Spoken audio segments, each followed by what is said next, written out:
Enkane mampanyi His Excellency John Dramani Mahama wochiremu a Akonta Mining ho nsɛm a ba ya Ghana for do no akeka sɛ Akonta Mining wo mutufo mu agudie na mmara kwan so mampanyi na no betu mu ebesan Akonta Mining ti no wochiremu a sɛ de mampanyi wada ne clearing agent wada ne ho airfall for no ma ɛte sɛ asanse san krofo no ɛwɔ no ankasa ne nkyɛn ti wontumi mmɔ wanchi wochiremu a panyi ne mra yie na wo mu ade didi ya nyɛ mete saa no so won ta kyire de a ontwe won maso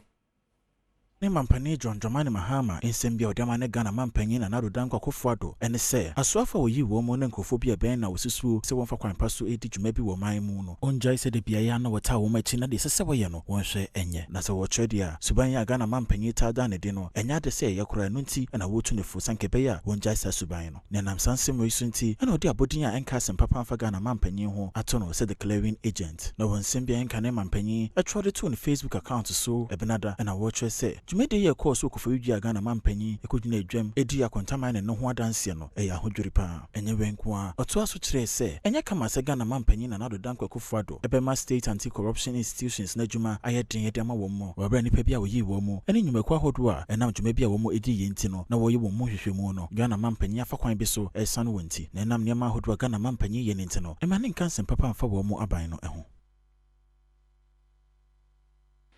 Before I take my seat, let me respond briefly to the chairperson on the issue of illegal mining. I want to assure him and all of you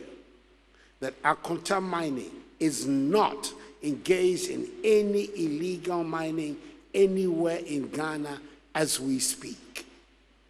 This government is determined to win the fight against galamsey, no matter the cost in effort.